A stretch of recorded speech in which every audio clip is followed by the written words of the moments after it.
Si Freya namin. Tingnan nyo naman ang tiyan. Oh, buntis. Ay, sinong ama?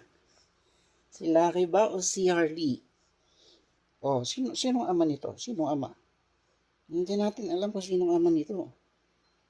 Paano yan? Paano kung si Harley? Paano kung si... Paano kung si Lucky ang ama nito? Patay tayo ito, patay.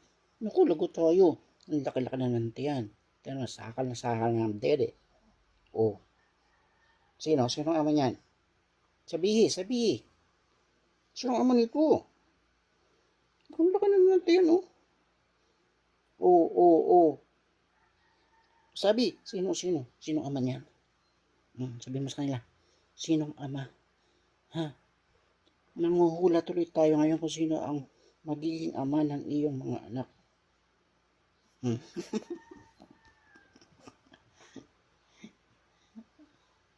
Laki na ng tiyan, Diyos ko po, Freya. Paano tayo nito pag... Sinong ama?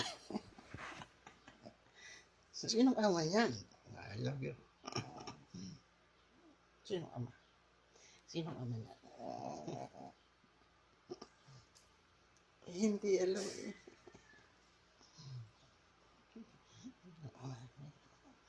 Batadan. Batadan.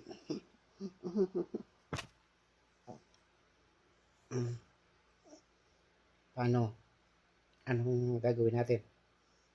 Anong gagawin natin ngayon?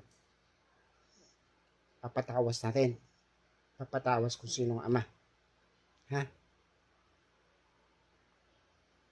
Papatawas? Lalabas kaya sa tawas yun? Sa albularyo? Ha? Sabi? Ibugal din siya. Ang dami ng tiyan, oh. Diyos ko po. Diyos ko po naman. Ikaw, halika dito. Halika. Ito naman isa na to. Ito isang suspect.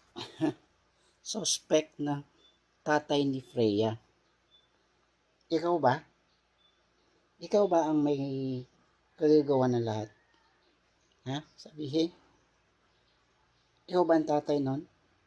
Ikaw ba ang tatay ng magiging anak ni Freya?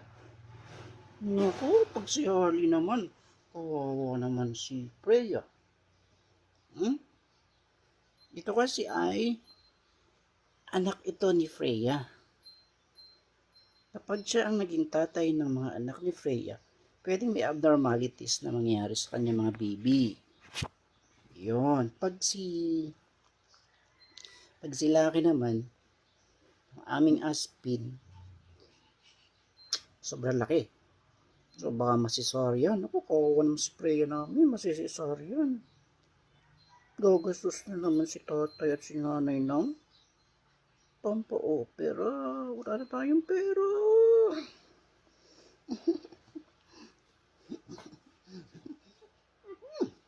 Ang bango naman ito.